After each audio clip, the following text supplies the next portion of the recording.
Hello guys, and today we are going to discuss the paper of the life science December, and we are going to discuss part B. In this video we are going to solve about 20 question with their explanation. और आप सभी लोग join कर सकते हैं Telegram में हमें इस लिंक के थ्रू एंड शेयर कर सकते हैं, और जहाँ आपको बहुत सारे नोट्स मिलेंगे और कुछ बहुत सारी पिक्चर्स और कुछ जितनी भी चीज़ें आपको ज़रूरत पड़ेंगी मतलब वो सारी वहाँ पे मिल जाएंगी. So let's start it. This is a part B. आगे के मुश्किल से 2 या 3 क्वेश्चन कुछ ब्लर हैं, उसके बाद कुछ क्लियर इमेजेस नज़र आएंगे क्योंकि okay. So, which one of the following graph best describe the dependence of the free giving energy delta G of ATP hydrolysis on this mg concentration? तो इसमें ये पूछ रहे कि कौन सा ऐसा ग्राफ है जिसमें ATP हाइड्रोलिसिस की कॉन्सेंट्रेशन और गिव्स फ्री एनर्जी का रिलेशन हमें निकालना है, डेल्टा जी का और एटीपी हाइड्रोलिसिस का. तो हमें पता है कि एटीपी हाइड्रोलिसिस क्या होता. वाटर की प्रेजेंस में एटीपी का एडीपी प्लस इनऑर्गेनिक फॉस्फेट में टूटना एटीपी हाइड्रोलिसिस कहलाता. अब इसमें कुछ एनर्जी रिलीज़ होती, एंड क्योंकि एटीपी हाइड्रोलिसिस एक केमिकल प्रोसेस है और एक कैटाबॉलिक प्रोसेस है जिसमें जितनी भी जब भी एटीपी हाइड्रोलिसिस होगा हमें ये चीज़ माइंड में रखनी है कि जो डेल्टा जी की वैल्यू है, एटीपी हाइड्रोलिसिस जितना ज़्यादा होगा उसकी वैल्यू उतनी निगेटिव आएगी, डेल्टा जी की वैल्यू. तो ATP hydrolysis, this is a reaction which showing the ATP hydrolysis.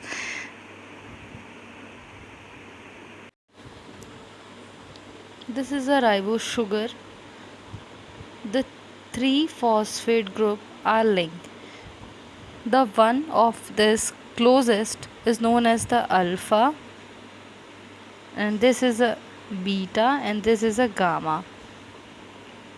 So when H2O comes in this reaction, one phosphate release out and it's became ADP, adenine diphosphate.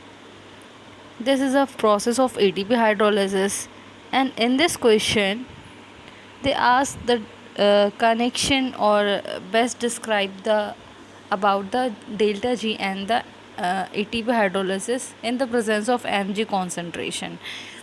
तो हमें पता है कि ATP कैसा है. ATP की जो स्ट्रक्चर है वो बहुत ज़्यादा उसमें फॉस्फेट है, तो उसकी वजह से ये कैसी है, निगेटिव है ATP. अब इसमें जो Mg आयन है, जब ये Mg आयन यहाँ पे जुड़ेगा तो हमें पता है Mg आयन की वैलेंस एटॉमिक नंबर कितना हुआ, 282, क्योंकि इसका जो एटॉमिक नंबर जो होता है वो होता 12. तो 2 + 2 इट मीन्स इसके ऊपर 2 पॉजिटिव चार्ज होते. अब जब ये इससे जुड़ेगा तो ये इसको स्टेबल करेगा, सेटिस्फाई कर देगा इन 2 नेगेटिव को 2 पॉजिटिव. तो इसकी वजह से क्या होगा कि Mg आयन, आप अगर किसी अच्छी बुक से भी मतलब इसको पढ़ सकते हैं इस प्रोसेस को. Mg आयन जो हमेशा ATP का हाइड्रोलिसिस होगा उसका इनिबिशन करेगा, क्योंकि वो इतना ज़्यादा नेगेटिव नहीं है जितना पहले था. और क्योंकि अब Mg आयन उसको उसकी स्टेबिलिटी को बढ़ा रहा, तो उसका हाइड्रोलिसिस उतने जल्दी नहीं होगा जितना पहले हो रहा था. और इसकी वजह से डेल्टा जी की वैल्यू बहुत ज़्यादा कम हो गई. तो अब जो रिएक्शन है वो उतने जल्दी फॉरवर्ड नहीं हो पाएगी. तो ये 2 ग्राफ आप देखिए, इनमें क्या हो रहा कि डेल्टा जी की वैल्यू बढ़ रही. तो ये तो हमें पता चल गया कि डेल्टा जी की वैल्यू अब कम हो गई, अब उतनी ज़्यादा नेगेटिव नहीं है क्योंकि उसमें Mg आयन पार्टिसिपेट कर रहा है. तो ये दोनों ऑप्शन तो गलत हो गए. अब उसके बाद हमें इन दोनों में फाइंड आउट करना कि ये दोनों क्यों सही होंगे. क्योंकि क्योंकि mg आयन उसकी स्टेबिलिटी को बढ़ाता जा रहा, तो इस वजह से उसका जो राइट ऑप्शन होगा ये होगा।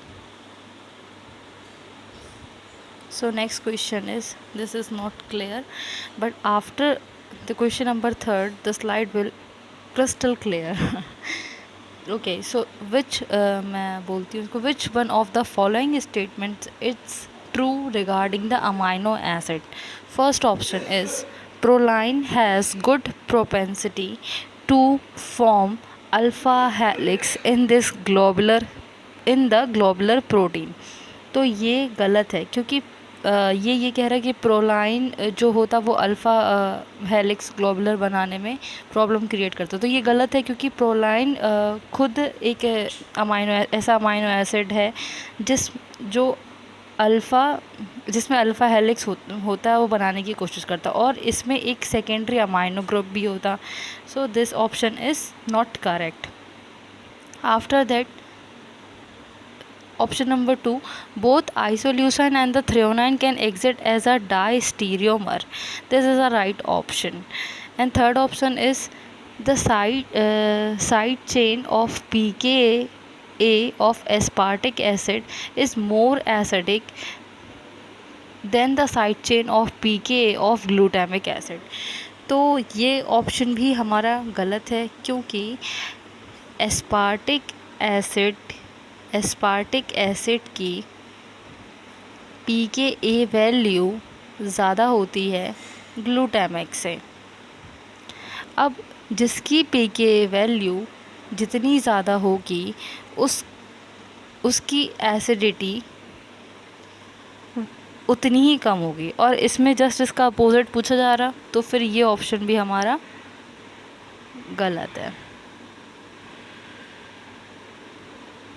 दो and fourth option is the psi dihedral angle of proline is more acidic than the phi dihedral angle. तो ये भी गलत है। यहाँ पे psi की जगह अगर phi हो जाता तो ये ऑप्शन सही हो जाता। तो इसका राइट आंसर जो है वो है isoleucine and threonine can exit is the distereomer. What is the meaning of distereomer? So distereomer, such type of stereomer are stereomer which are non-identical or the non-mirror image have found.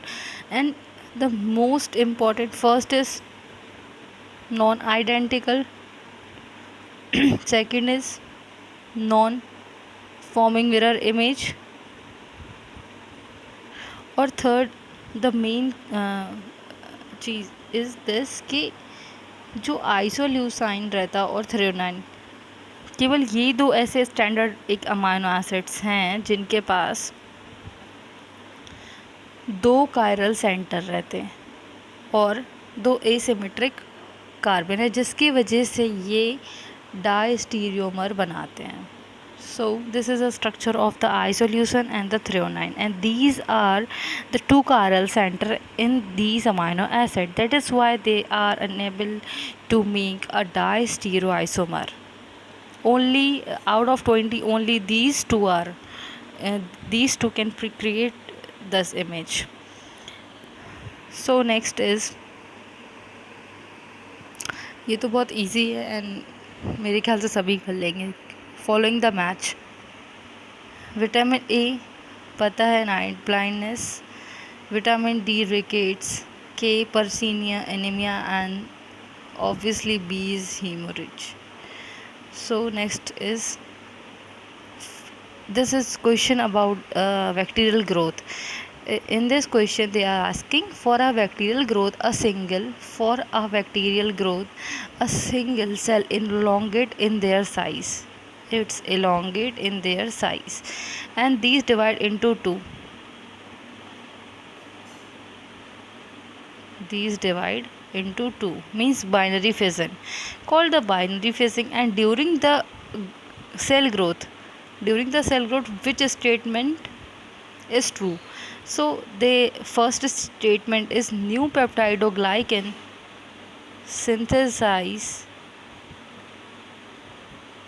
new peptide synthesize, one second, new peptide synthesis is required along with hydrolysis of bond linkage the old peptidoglycan chain.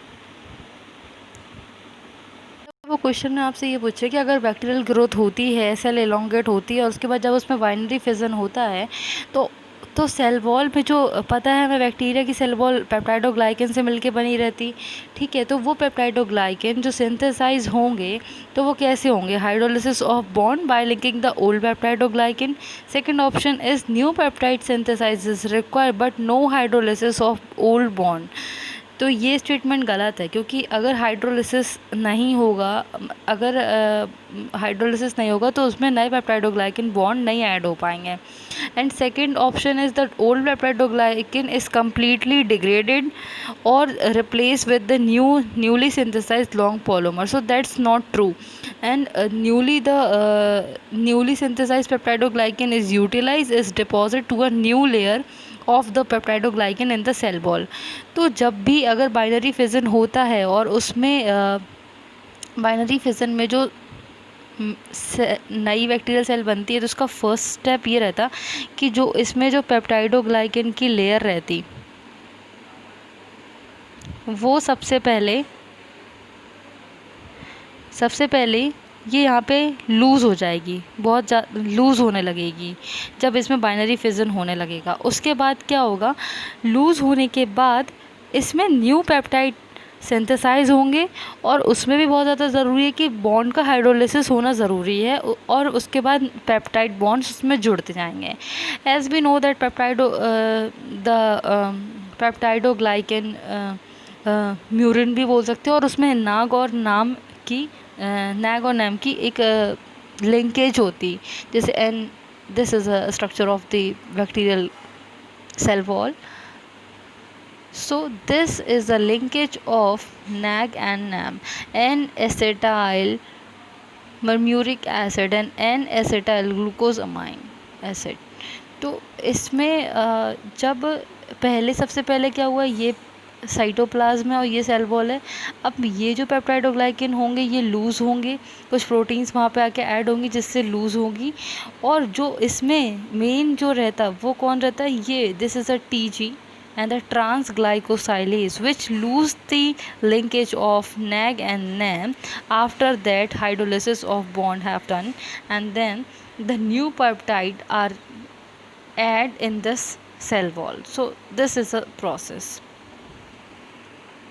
Next question is phosphoenol pyruvate sugar phosphotransferase system transport a variety of sugar into bacteria. E. coli PTS consists of E1 E2 EA मतलब enzyme second A, enzyme first B and the enzyme second C and the HPR. During this process, sugar molecule is phosphorylated by direct transfer of the phosphate group. So the right answer is enzyme E2P. इसका एक सीधा सा answer था, अगर मतलब जैसा कि ये बोल रहे कि enol pyruvate phosphate which is a primary active transport. तो जो प्राइमरी एक्टिव ट्रांसपोर्ट होता है उसमें हमें पता है कि जो एनर्जी होती है वो बहुत डिफरेंट तरीके से डिफरेंट टाइप से यूज़ हो सकती है. ज़रूरी नहीं है कि ATP ही हो, उसमें फॉस्फेनॉल पायरोबिट के फॉर्म में भी हो सकती है, और भी डिफरेंट फॉर्म में वो एनर्जी यूज़ होती है.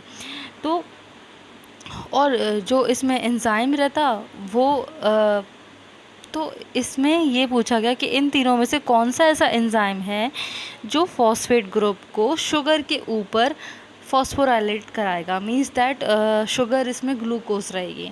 तो इसका एक सीधा सा डायग्राम अगर याद होगा तो ये क्वेश्चन बहुत इजीली सॉल्व हो जाएगा.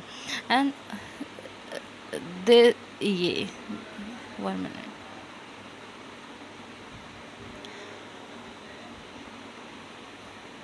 So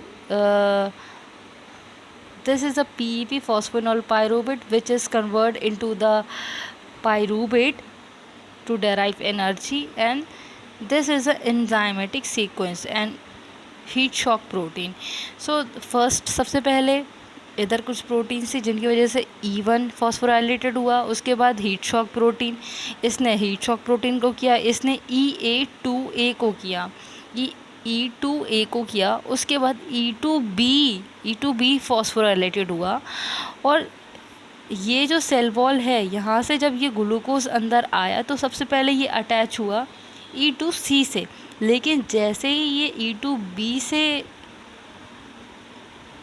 ये देखो ये ग्लूकोज जब आया तो जैसे ये E2B से कनेक्ट हुआ तो इस E2B ने इसको फॉस्फोराइलेट किया। सो the right answer is option number 2. Next question. Now the slides are more clear.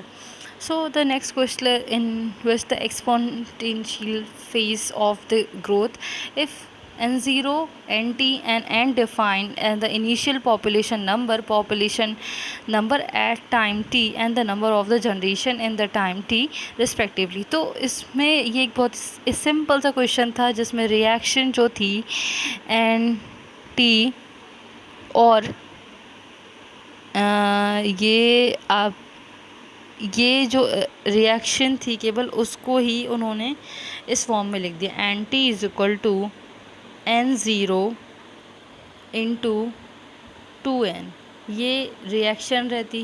Bacterial growth curve जब आप पढ़ेंगे ये, तो इसकी रिएक्शन ये रहती कि ग्रोथ निकालने की, कि नंबर कितनी सेल्स ग्रो हुई हैं, मतलब एक वो निकालने की। तो इस रिएक्शन को उन्होंने इस फॉर्म में लिख दिया। So the right answer is NT/N0। ये देखिए NT is equal to N0 into 2N। So now the N0 is come there, so the option is this. Next question. In the form of the stress response, bacterial synthesize a protein. तो बात कर रहे हैं कि जब bacteria cell जब stress में है तो बैक्टीरिया ने सिंथेसाइज की एक स्ट्रेस प्रोटीन, कुछ स्ट्रेस प्रोटीन उसने सिंथेसाइज की। Heat shock protein, DNK, DNJ, GRO-LE, GRO-SEN, GRAP-E। सो कह रहे कि जो DNA है उसके पास है ATP बाइंडिंग प्रोटीन है which attach to a newly synthesise polypeptide, जो कि नया पॉलीपेप्टाइड आएगा उससे ये आके अटैच होगा और conjunction with DNJ। So following कौन सा जो स्टेप है वो प्रोटीन फोल्डिंग के लिए ट्रू होगा। तो the affinity of DNK to polypeptide increases upon hydrolysis of ATP to ADP. Yes, it's true.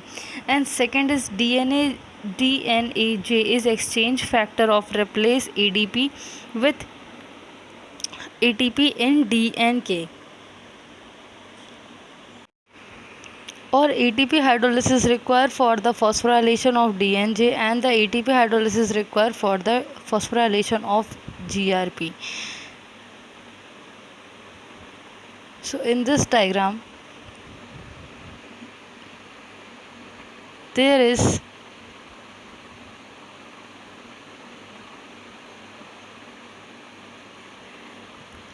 DNAJ and this is a GRAP-E protein। और क्योंकि DNK ATP बाइंडिंग है, सो this is a release state and this is a holding state. अब first option क्या था कि अगर DNA की affinity ज़्यादा होगी और वो ATP का हाइड्रोलिसिस करा के उसको ADP में कन्वर्ट करेगा। यस, यहाँ पे ये इसका हाइड्रोलिसिस करा रहा है। सेकेंड स्टेप में क्या बोल रहा था कि जो DNAJ है वो एक्सचेंज फैक्टर होगा ADP को with ATP in DNK।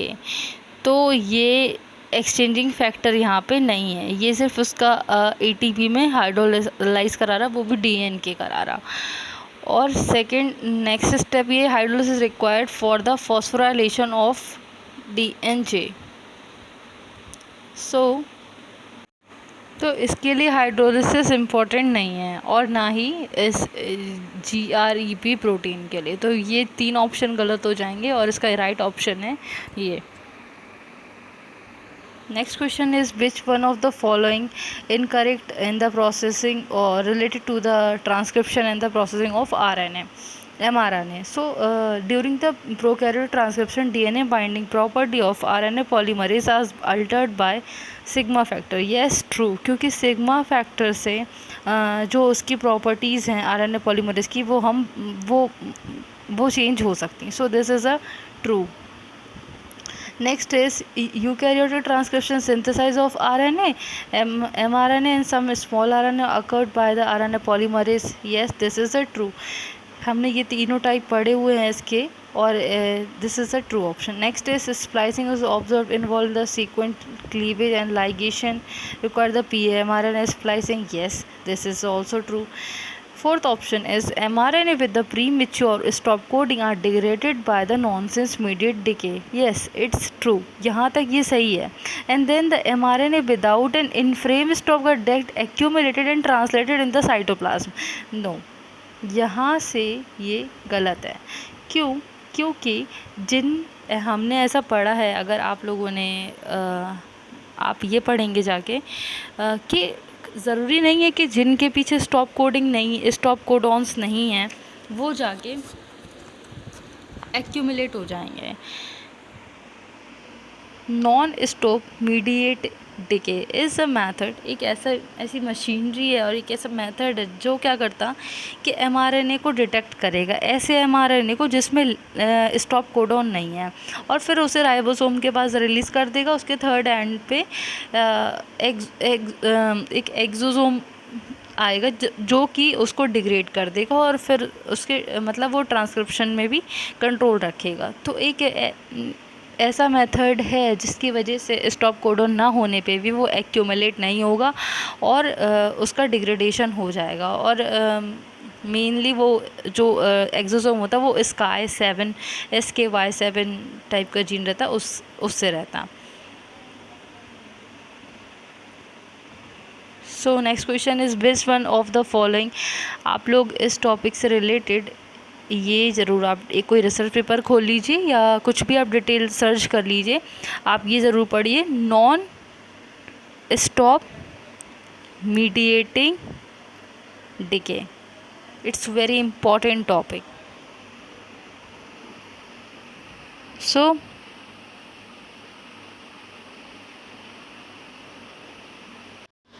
which one of the following regulatory protein can act as a positive and negative regulating on the binding of the same DNA element? इसका भी सीधा सीधा answer है lambda CI repressor, जो कि यही एक ऐसा लैक है, वो लैक दोनों की तरह काम नहीं करेगा, रिप्रेसर या सब एक्टिवेटर की तरह. तो ये एक ऐसा लैम्डा CI एक ऐसा रिप्रेसर है जो खुद को एक्टिवेट करेगा, खुद को ही वो रिप्रेस कर लेगा.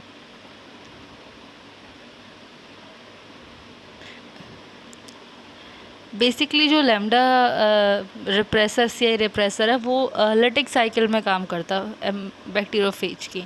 तो इसमें एक जो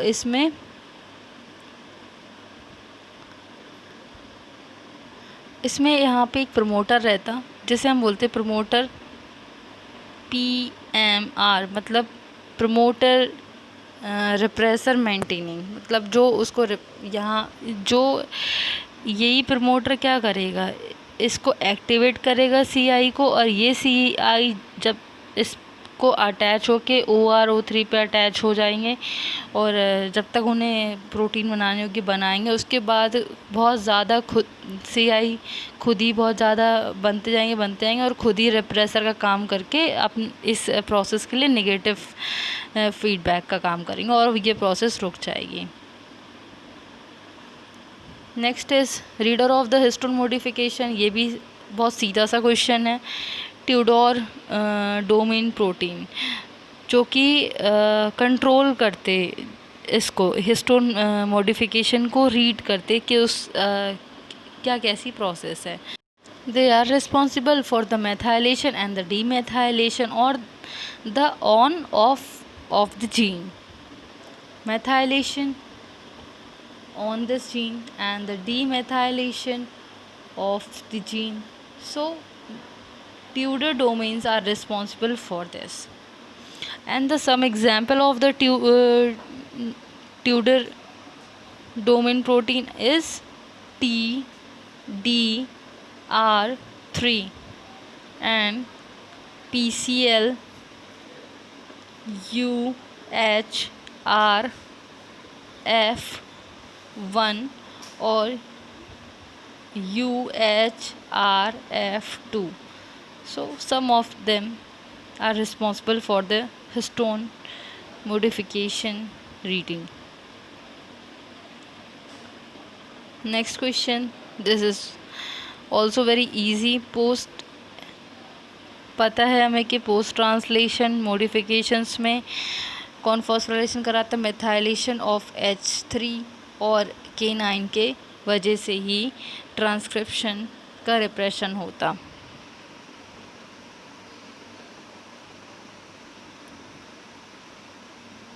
हमेशा H3K9 और H3K24, हाँ K24 है जो इन सब का जीन का एक्टिवेशन करेगा, और H4 वाले जितने वो होते वो उसका sorry this is responsible for repression and this is responsible for activation, or that is why they are responsible for methylation. So there are some important protein names and some cofactor which are responsible for the activation and the repression of this gene. Next question is which is the not G couple protein? So the example is the transferrin receptor, which are responsible for the transport iron in the blood plasma, and the transferrin coded gene is the TG gene. TG gene responsible for the encode transferrin receptor, and these three are the GPCR as we show in this figure. First is epinephrine, yes, and the glucagon, yes, and the TSH thyroid stimulating hormone. और इसके अलावा और भी हैं जो आप याद कर सकते हैं, जिन्हें 1 मार्क्स और 2 मार्क्स में किसी भी एग्जाम में ईजीली पूछा जा सकता। Next question is which is identical two strain of a mice which is genetical identical, okay, and expect for a single genetic locus, okay, जहाँ भी अगर ये सिंगल जेनेटिक लोकस अगर वो डिफरेंट है तो ऑब्वियसली इट इज़ कॉन्जेनिक। अगर हम बात करें सिनजेनिक की तो वो पूरे ही सेम होते, no change in the genetic material और even a single locus. So if they are syngenic there is no change, and about the congenic there is single genetic locus change, and allogenic are so many variability in their genetic material, and so that is a right answer. After that, the which of the following lipid soluble hormone can interact the cell surface of the receptor? So इसका भी सीधा सा answer है prostaglandin. आपको इससे ढेर सारे कई बार CSIR में पूछे जाते हैं हार्मोन्स के name, couple receptor, surface receptor और कौन सा रिसेप्टर और GPCR, ढेर सारी चीज़ें हैं जो 1 मार्क्स 2 मार्क्स में ईजिली, जो मतलब आपको किसी बुक में टेबल में मिल जाएंगी। बहुत सारी बुक्स हैं, लेनिंजियर हो गई या कोई भी मॉलिकुलर की कार्प ले लें तो उन सब में ये टेबल मिल जाएगी जो आपको हमेशा याद रखनी ही है, क्योंकि वो कभी भी किसी भी एग्ज़ाम में 2 मार्क्स में ये सब सीधे सीधे मार्क्स गेनिंग क्वेश्चन है कि आपको अगर याद हुआ तो आपने बस टिक किया और आपको मार्क्स मिल गए। सो this is a right answer. अब इसमें ये पूछ रहे हैं in what respect does the genome of slow acting retrovirus. Retrovirus हमें पता है, जैसे कि हम HIV ले लें तो वो कह रहे हैं कि फ्रॉम दोज ट्रांसड्यूसिंग वायरस ऐसे वायरस होते हैं जो कैंसर कॉज करें। तो first option, they can not activate nearby cellular proto oncogene after the integration in the genome of the host cell. नहीं, ये वो एक्टिवेट कर सकते हैं, और वायरस की तो मैकेनिज्म ही होती कि वो इंटीग्रेट होके जीनोम में काम करे। और नेक्स्ट ऑप्शन क्या है, they lack an oncogene, yes this is a right. अगर हम बात करें HIV की, अगर किसी को HIV होगा तो उसका मतलब ये नहीं है कि उसको कैंसर भी हो जाएगा। HIV के पास कोई ऑन्कोजीन नहीं होते, हाँ वो स्टिमुलेट कर सकते लेकिन उनके पास कोई ऑन्कोजीन नहीं होते। So this is a right answer of this question. Next question is centrolacethal egg show superficial cleavage. This is a table. इस टाइप के और भी क्वेश्चंस आए हैं। Centrolecithal superficial cleavage mostly in insect, और कभी कभी डिस्कॉइड भी पूछ सकते हैं। इसके अलावा वो और भी टाइप की क्लीवेज हैं वो आपसे पूछ सकते हैं। Next question is inner cell mass of the blastocyst state mammalian embryo are the pluripotent. ये भी डेवलपमेंट बायोलॉजी का सीधा सा क्वेश्चन है। तो कुछ क्वेश्चंस ऐसे हैं कि आपको थ्योरी बेस पे ही पढ़ के आप उन्हें ईजिली सॉल्व कर सकते हो, और ये ऐसे क्वेश्चंस हैं जो आपको 2 नंबर 4 नंबर किसी भी कैटेगरी में अगर आ गए तो आपको वो सीधे सीधे मार्क्स दिलाएंगे, इनमें कोई कन्फ्यूज़न ही नहीं रखना आपको। Next question is some statement regarding the process of the autophagy. Autophagy आपके माइंड में प्रोसेस है नहीं। Autophagy is a process in which the अगर कोई भी पार्टिकल आ रहा, फॉरेन पार्टिकल आ रहा, तो उसको जो मतलब ये एक इम्यूनोलॉजी का क्वेश्चन कह सकते हैं हम लोग, वो है। तो उसके बारे में कौन सा स्टेटमेंट सही है। Autophagy occur when the cell contain aggregation of the protein, yes. Autophagosome fused with any organelle? No, it's not right. It's only fused with lysosome. And autophagosome is a single membrane structure? No, that's not correct. And second is autophagosome fused with the lysosome to form autophagolysosome. Yes, it's true. Third option is not true, क्योंकि single membrane नहीं, हमेशा वो कैसा होगा, double membrane होगा। अगर जो भी वो फेगोसोम बनाएंगे, वो फेगोसोम, जैसे ये हमारा सेल का न्यूक्लियस है, न्यूक्लियस के चारों तरफ ये ER है, ये ER है। अब इससे ऑटोफेगोसोम होगा, तो जब ये ER किसी चीज़ को घेरेगी और फिर उसके चारों तरफ एक वेसिकल है, तो वो डबल मेम्ब्रेन हुई। तो third option is not true, it's never be a single membrane. And this is the diagram of the ऑटोफेगोसोम।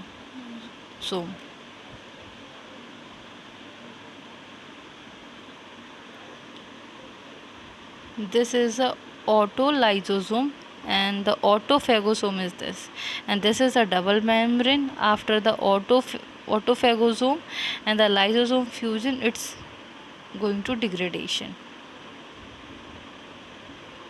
Next question is which is the involved in the following factor is known involving in the postponding PCD in the serial aileron until the endosperm mobilization is complete. So the hibiscus acid, अगर इसमें वो ये पूछ रहे कि कौन सा ऐसा फैक्टर है जो प्रोग्राम सेल डेथ को इनहिबिट करवा देगा, पोस्टपोन करवा देगा, जब तक कि एलोरोन जो उसमें एंडोस्पर्म में मोबिलाइज ना हो। तो याद रखना हमेशा जो जिब्रेलिक एसिड होगा वो PCD को इंड्यूस करेगा, लेकिन जो एबिस्किस एसिड होगा वो PCD को इनहिबिट करेगा। सो the right answer is ABA। Next इस इसमें हम बात कर रहे हैं, इसमें क्या पूछ रहे हैं वो कि इनमें से कौन सी रिएक्शन केल्विन बंसन साइकिल में जगह लेगी रिडक्शन फेज में। तो रिब्यूलोस 3-फॉस्फेट से फॉस्फेट बनना, इसमें रिडक्शन नहीं हो रहा, इस रिएक्शन में रिडक्शन हो रहा, और ये एक काइनेस प्रोसेस है और इनमें भी रिडक्शन नहीं हो रहा। सो this is a right option. Thank you, hope you will share and subscribe this channel, and in the next video we are going to discuss all remaining question of part B. After that we are going to make video on the part C, and उसके बाद मैं time लेते लेते ढेर सारे questions आपके definitely सारे solve कराने की कोशिश करूँगी, और उनको और ज़्यादा अच्छे से और अच्छे एक्सप्लेनेशन के साथ, जिससे आपके जो उनके जो 4 ऑप्शन दिए रहते उससे आपके और भी क्वेश्चंस कवर हो जाएं, ऐसा मैं ट्राई करूँगी। Okay, thank you.